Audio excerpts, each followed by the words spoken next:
The night was quiet, but her heart was loud. She sat by the window of her small home, watching others walk past. Children ran. Warriors marched. Elders walked with pride. But she remained seated in her chair. For more than 10 years, she had not walked. Her legs were weak, thin, and useless. Her people whispered about her not with kindness but with shame. On her world, weakness was not forgiven. Weakness was laughed at. She heard the whispers every day. They should not waste food. On her, they said, she is broken, she is nothing, they said.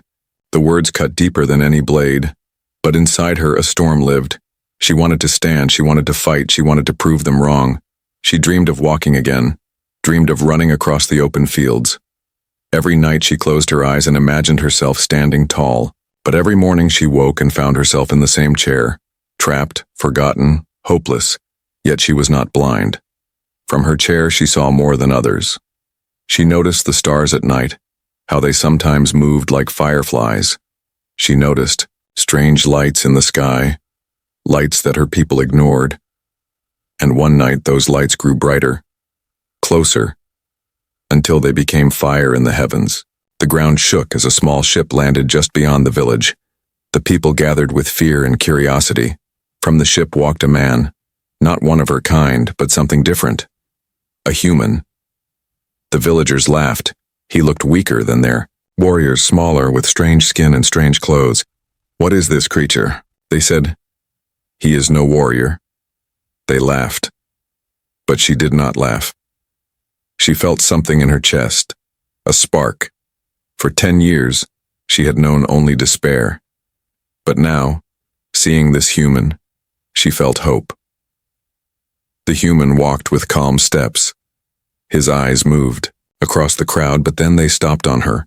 He saw her chair, he saw her legs, and he did not laugh. He did not turn away. Instead, he walked closer. Her heart pounded like a drum.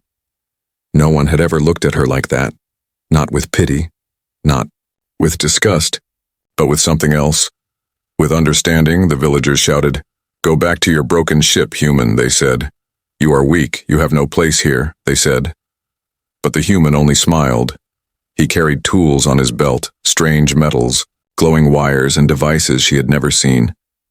The people mocked him, calling him useless, but she leaned forward in her chair, unable to look away. That night, when the crowd had gone, she rolled her chair closer to his camp.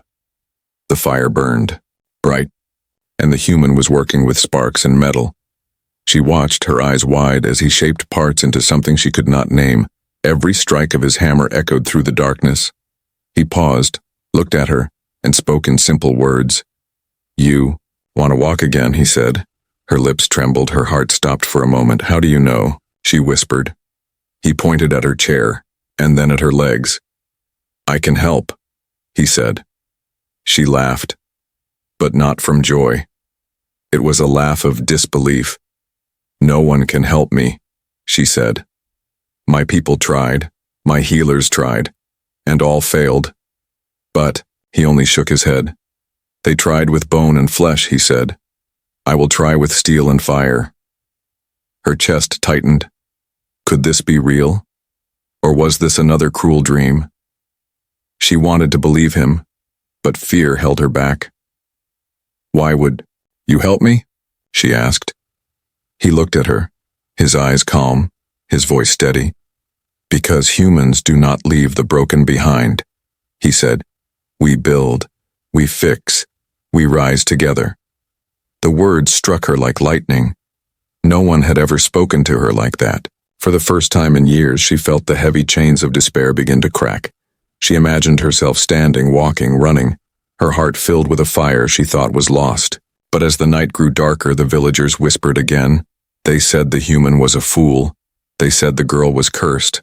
They said nothing good could come from steel and fire. Yet she sat by the human's fire, refusing to leave. Her eyes never left his hands as he worked. Her spirit whispered, "Maybe this time, maybe this is real." And in the silence of the night, with sparks dancing in the air, she made a choice. She would trust this human. She would let him try. Because deep inside, she felt this truth. Her life was about to change forever.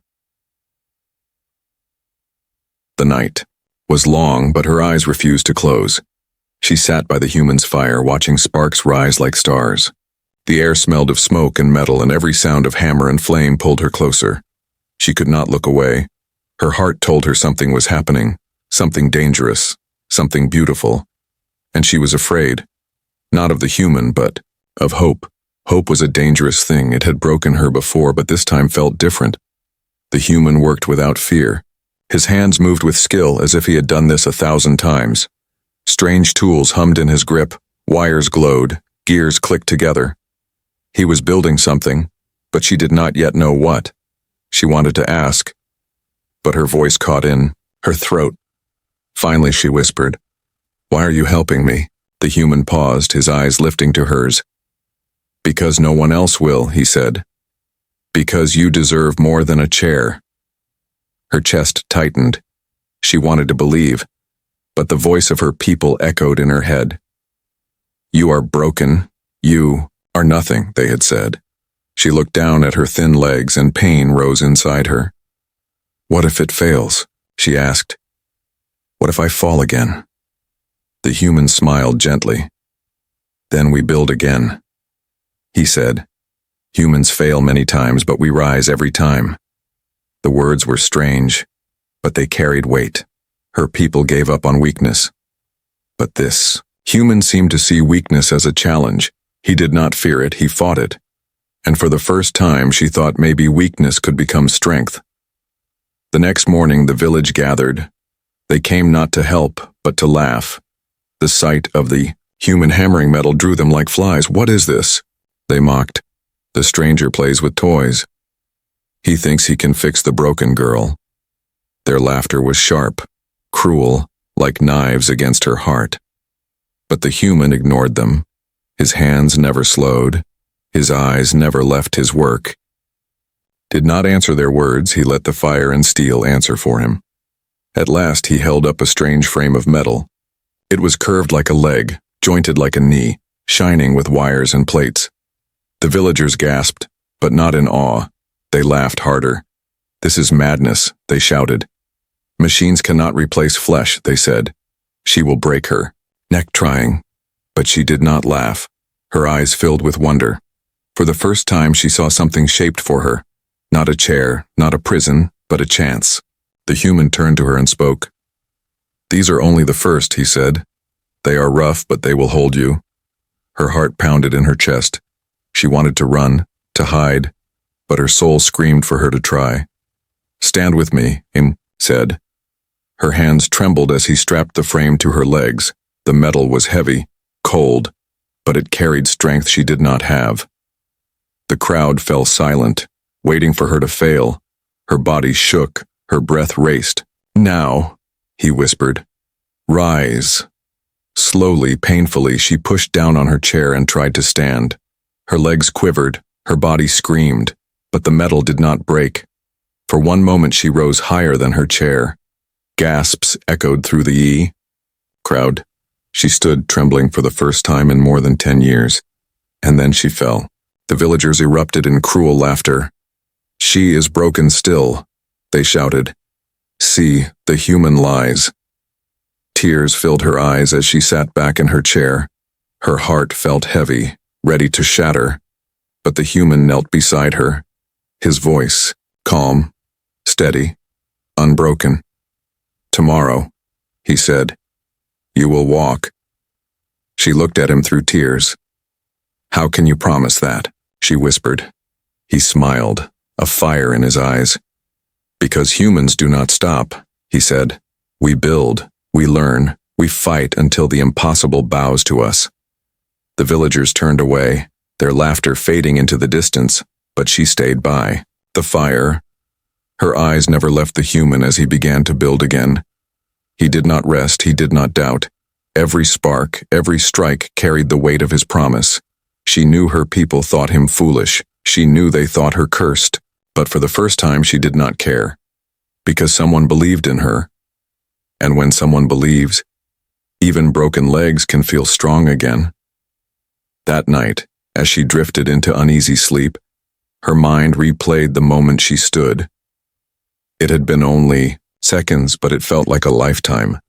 She had tasted freedom and now she hungered for more. The human's words echoed in her dreams. Tomorrow, you will walk. She did not know if it was true. She did not know if her body could endure it. But deep inside, a new voice whispered, "What if he is right?" And so the night stretched on, filled with firelight and hope, while outside the stars moved silently, watching, waiting, as if they knew her life was about to change. Not only for her, but for her entire world. The night roared with the sound of fire and steel. Inside the humans' camp, sparks flew like lightning. The air smelled of smoke, hot metal, and strange oils that her people had never known. She sat close to the fire, her hands tight on the wheels of her chair, her eyes fixed on him. Her heart raced with every strike of his hammer, every hiss of glowing wire. She was afraid, but her fear was not of the human. Her fear was of the moment that would soon come, the moment when she would have to stand again. The villagers had already decided the outcome. They whispered in the dark, saying she was cursed. They said no machine could change what the gods had taken. They waited for her failure, eager to laugh once more. But the human did not listen to their voices. His ears heard only the beat of his tools. His eyes saw only the design in his mind. Every motion of his hands was sharp, confident, unshaken. He worked as though the whole universe depended on this task. Finally, as dawn painted the sky in pale light, he stepped back. On the ground lay something new. Not rough frames like before, but shining legs of steel and fire. They were stronger, heavier, their joints gleaming like polished stone. Straps of leather and glowing wires ran along the frame. This was not just metal, this was promise. Her breath caught in her throat as she stared at them. Could these truly carry her weight, her broken body, her impossible dream? The human wiped sweat from his face. "Today," he said, "we try again." Her body shook. Her hands trembled. Part of her wanted to say no, to hide, to remain in her chair forever. It would be safer, less painful. But another part of her screamed louder, the part that had tasted standing, even for a moment, the part that burned to feel it again. He helped her out of her chair, gently, carefully. The villagers gathered once more, their eyes sharp, their mouths ready to spit poison, but she no longer looked at them. Her eyes were only on the human and the legs he held. One by one he strapped them onto her. The leather hugged her thighs, the wires hummed softly. When she moved her toes, the steel moved with her. Her heart skipped a beat. "Breathe," he said softly. "Do not fear the fall, only fear giving up." She nodded, her body shaking. He steadied her by the arms, then whispered, "Now stand." She pushed with all her strength. The metal hissed, the joints locked, the wires glowed. Slowly, painfully, she rose. The world tilted. Her knees shook, her arms trembled, but the steel did not break. For one breathless moment she stood tall, higher than the chair, higher than her shame. The villagers gasped, their laughter cut short. But before she could take a step, her balance wavered. Her foot slipped. The steel twisted, and with a cry she crashed to the ground. The villagers exploded with cruel laughter. "See, it is useless," they shouted. "She is cursed forever." Her face burned with tears, her chest filled with shame. She wanted to sink into the earth, to vanish. But before despair could swallow her, the human knelt beside her. He did not look angry, he did not look defeated. He smiled, calm and steady. "This is only the first test," he said. "No one walks without falling. But tomorrow, you will rise again." She shook her head, tears running down her face. "How can you keep saying that?" she whispered. "How can you believe in me, when even I do not believe in myself?" He looked into her eyes, and his voice was like steel itself. "Because I am human," he said, "and humans do not stop. We do not quit. We do not accept the impossible." The villagers fell silent at his words.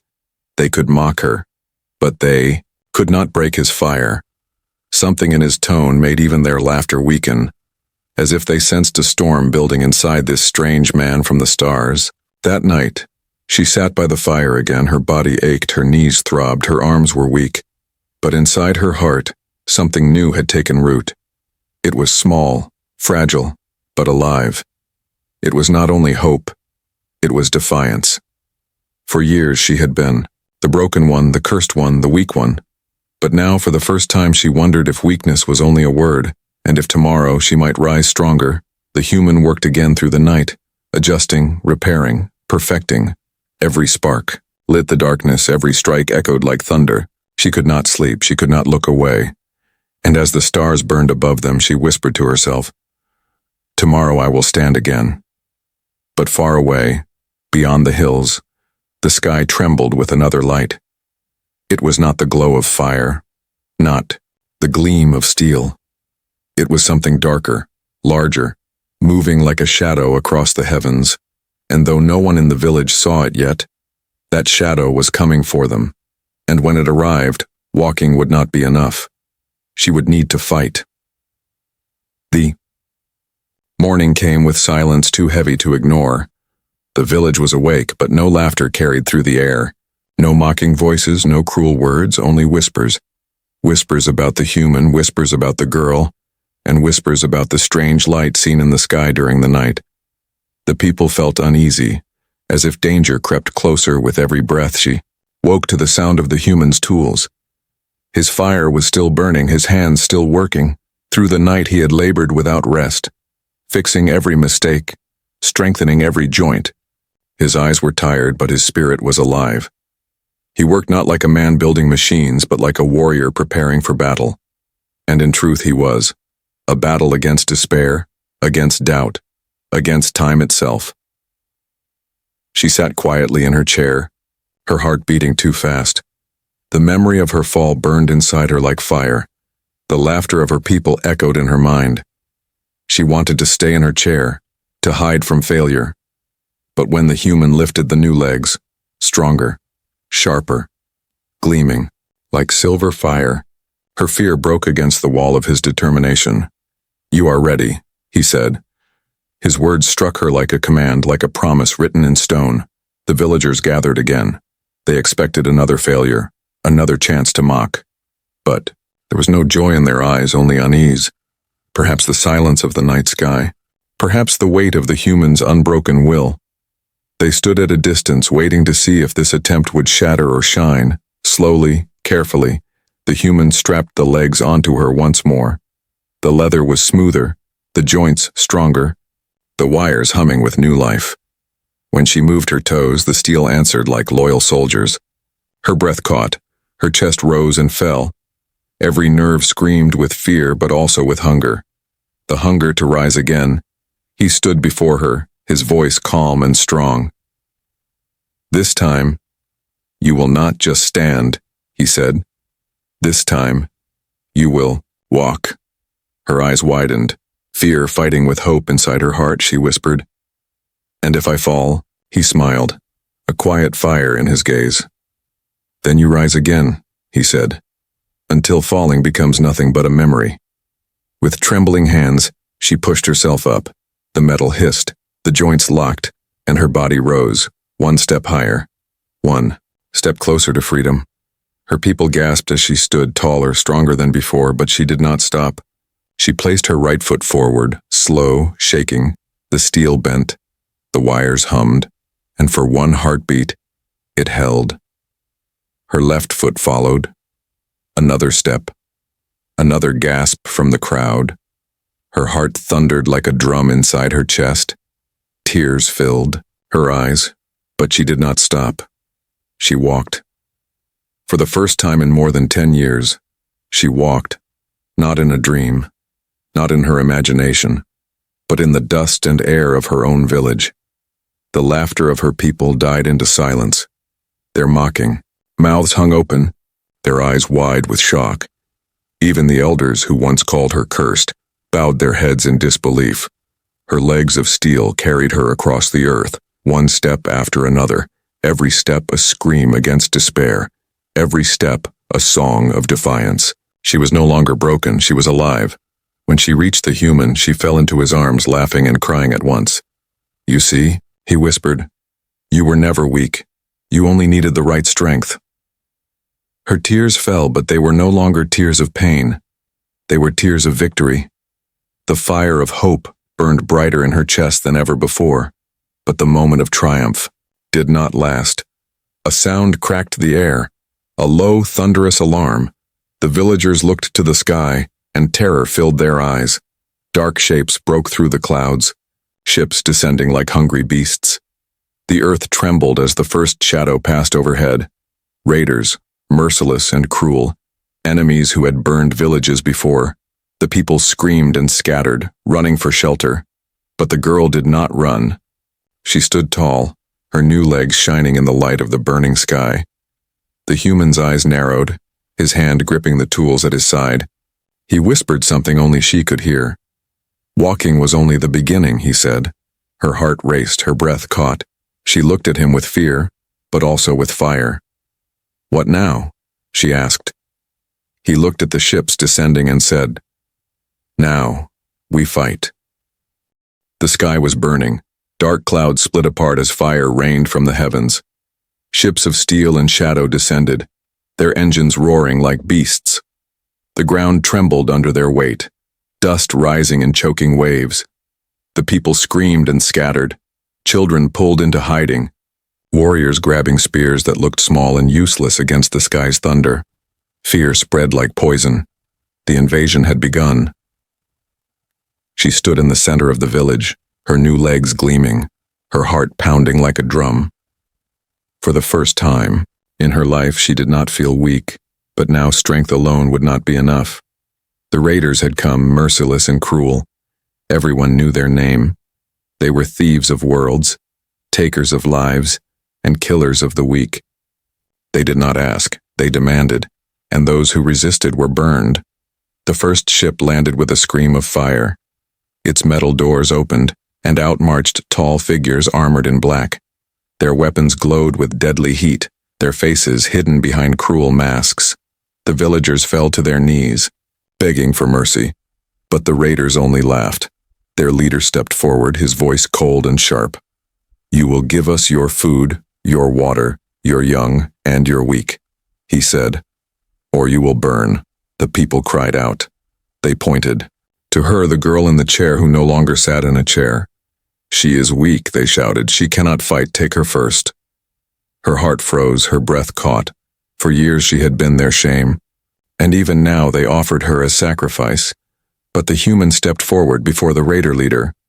No, he said. His voice was steady, like stone against a storm. You will not take her. You will not take anyone.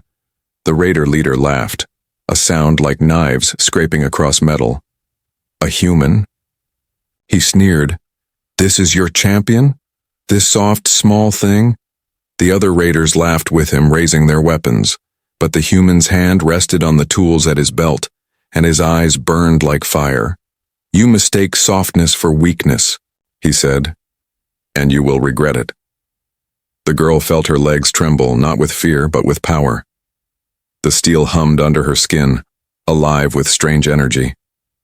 She looked at the human, and he nodded. It was time. Her first steps had been for freedom. Now her next steps would be for survival. The raiders charged, their boots crushing the earth, blades and guns raised high, their laughter cruel and certain of victory. The villagers screamed and ran.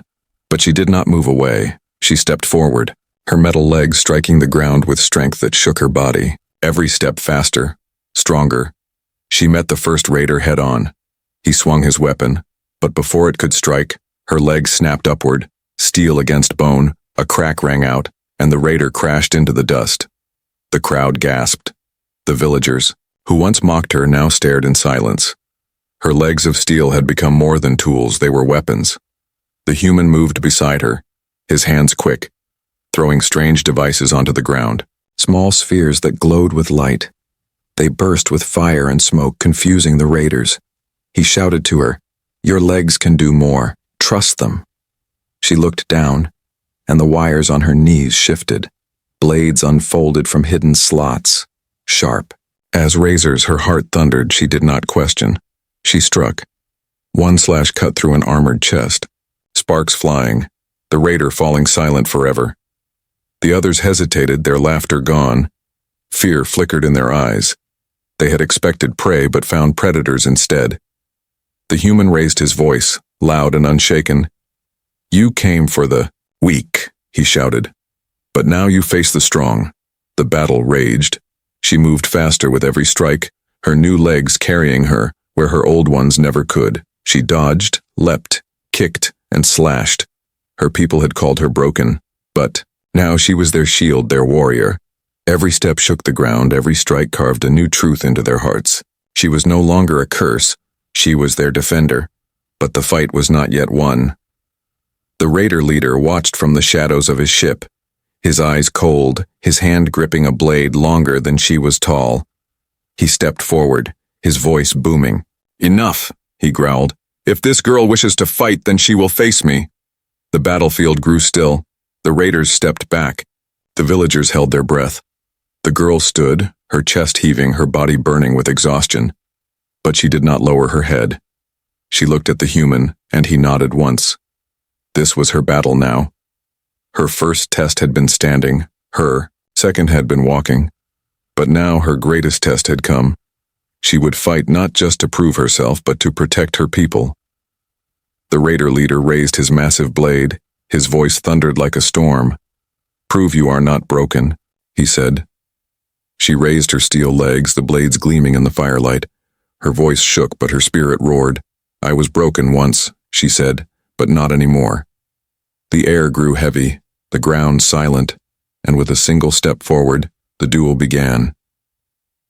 The air was heavy. Silence hung like a knife between two storms. On one side stood the raider leader, his blade gleaming with cruel fire. On the other stood the girl with legs of steel, her chest rising and falling, her eyes locked with his. The villagers watched. In frozen fear, their lives balanced on the edge of this duel. The raiders grinned behind their masks, eager to see their leader crush her hope. And the human stood close, silent but steady, his gaze never leaving her. He had built the steel, but she would decide how to use it. The raider leader struck first. His blade swung with the force of a storm, cutting the air with a deadly scream. She leapt aside, her legs hissing with power, the steel carrying her higher and faster than flesh alone could. The blade crashed into the ground where she had stood, stone shattering like glass. The shock shook her chest, but she did not fall. She moved forward, her own blade snapping out from her knees. She slashed at his side, sparks flying, but his armor was thick and the strike barely cut. He laughed, a cruel, echoing sound. "You are still weak," he said, but she only clenched her teeth. "No," she whispered. "I am learning." Again he struck, faster this time. She bent, rolled, her legs catching the ground like claws. The villagers gasped as she moved in ways no warrior of their people ever had. Every step was not only hers, but the human's design.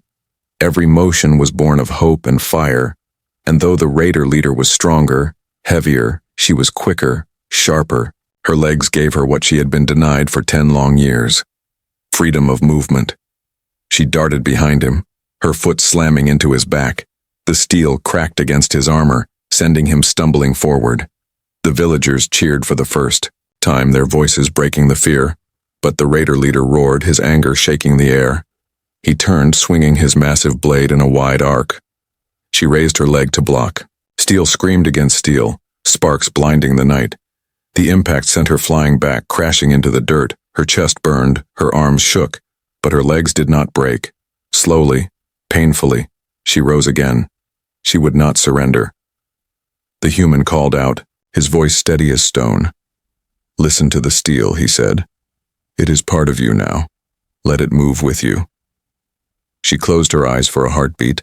The hum of the wires filled her ears, the rhythm of gears inside her frame. The steel was not only metal. It was her strength, her spirit made solid. She opened her eyes, fire burning inside, and she charged. Her steps shook the earth. Her body became a storm. She struck high, struck low, every blow faster than the last. The raider leader fought back, his blade flashing like lightning. But she was no longer only dodging, no longer only surviving, she was attacking. Her blades slashed across his arm, sparks flying, a crack split his armor, and for the first time his grin faltered. The villagers cried out in awe. Their broken girl was now their warrior, but the raider leader roared louder. "You think one strike makes you strong?" He growled. He raised his blade with both hands, power glowing along its edge. The ground trembled as he brought it down. She leapt forward instead of back, closing the space before the blade struck. Her knee drove upward, her steel blade piercing, the crack in his armor. The sound of tearing metal filled the air. The raider leader staggered, his breath heavy, blood staining the edge of his mask. The raiders shouted in shock, their voices shaking. Their leader had been wounded. The villagers' eyes burned with new fire, hope spreading like wildfire through their fear. But the duel was not over. The raider leader tore her blade free with his hand, fury burning in his gaze. He raised his weapon again, his voice echoing like thunder. "This world will still burn," he roared, and with terrifying speed he charged once more. She met him head-on. Their blades clashed, sparks showering the battlefield. The ground shook with every strike, every scream of steel. Her legs carried her faster, harder, sharper.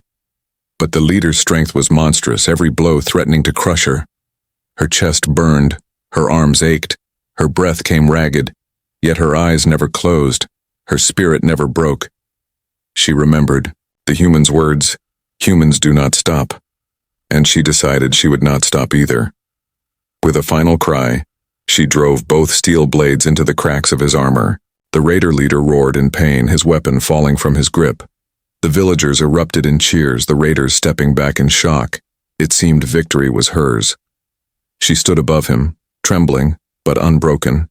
Her people's eyes were wide with awe. She was no longer their shame. She was their hero. But as the leader fell to his knees, he pressed a device on his armor. A red light began to glow across his chest, pulsing brighter and brighter. The human's eyes widened in alarm. "He is calling them!" he shouted. Her heart froze. "Calling who?" she whispered. The human's voice was grim. The rest of his army, and above them, in the dark sky, more shadows began to appear. Not one ship, not two, but dozens. The true battle for her world had only just begun. The sky was alive with fire. Dozens of ships broke through the clouds, their engines roaring like thunder. The ground shook as the shadows spread across the village. The people cried out in terror, their hope fading as quickly as it had risen. The raider leader knelt in the dirt, blood dripping through the cracks of his broken armor, but his laugh echoed low and cruel. "You cannot stop what is coming," he said. "My army will drown this world in fire." She stood above him, her legs of steel trembling with exhaustion. Her chest burned, her arms shook. Her body screamed in pain. But her spirit held firm. She had fought too long to surrender now. The human stepped beside her, his eyes scanning the sky. There was no fear in him, only resolve. He turned to her and spoke quietly. "This is the moment, not only for you, but for your people. You can run, or you can lead them." Her heart pounded. She looked at the villagers who once mocked her, who once cursed her name. Now they stared at her with wide eyes, waiting, trembling, desperate. For the first time she felt their hope resting on her shoulders. It was heavy, but it did not crush her. It made her stand taller. The ships opened, and more raiders poured out. Their weapons glowed, their voices roared. The earth shook beneath their march. The villagers fell back, their courage breaking. But she stepped forward, her steel legs striking the dirt with thunder. "No more," she whispered. Her voice grew louder, fierce as fire. "No more weakness, no more fear, no more chains." Her people listened, their fear turning into sparks of courage. The human's hands moved quickly, throwing strange devices into the ground. Traps, mines, wires of light. He worked like lightning, building weapons from nothing. "Fight with me," he shouted. "Fight for your homes, fight for your lives, fight because you are not broken." The raiders charged, and this time the villagers did not run. They picked up stones, spears, and tools, their voices rising in a cry of defiance. The girl led them, her legs carrying her into the heart of the storm. She moved faster than ever before, her blades flashing, her kicks breaking armor. Every strike reminded her of who she once was, a prisoner in a chair, and every strike shouted what she had become, a warrior of steel. The battle raged, the humans' traps exploding in fire and smoke. Raiders fell one after another, their confidence crumbling. But the fight was not easy. For every raider that fell, two more appeared. The villagers screamed, the air filled with dust and blood. Her chest ached, her legs sparked with strain. But she pressed on. She could not stop, not now, not ever. The raider leader staggered to his feet, wounded but not defeated. His eyes burned with rage. He raised his broken blade and roared, "This world will die with me." He charged, his armor cracked, his body bleeding, but his fury gave him strength. She met him in the center of the battlefield. Their blades clashed once more, her people watching, the raiders shouting, the human ready at her side.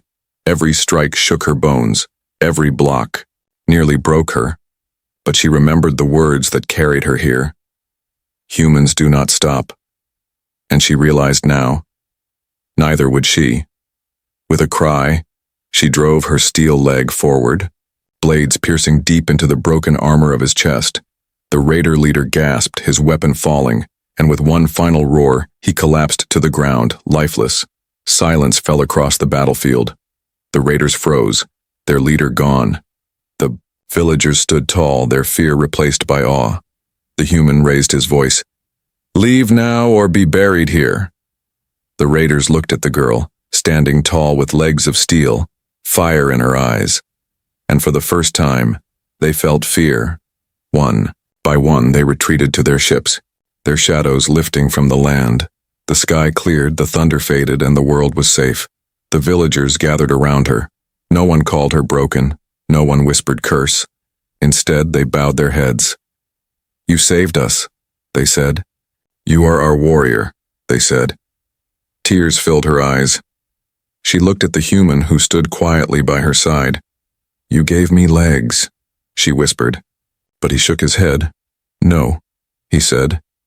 "You gave yourself strength. I only built what you already carried inside." She stood on the hill as the sun rose, the steel of her legs shining in the light. Her people gathered behind her, their voices rising in song. For years she had been their shame, but now she was their hope. No longer broken, no longer forgotten. She was proof that even the weakest could rise. She was proof that even the cursed could fight. She was proof that with courage nothing was impossible. Her eyes lifted to the stars, the same stars where the human had come from, the same stars where enemies still waited. And her heart whispered, "If I can stand, if I can fight, then I can go further. Not only for my people, but for the worlds beyond." The human placed a hand on her shoulder. "Your story does not end here," he said.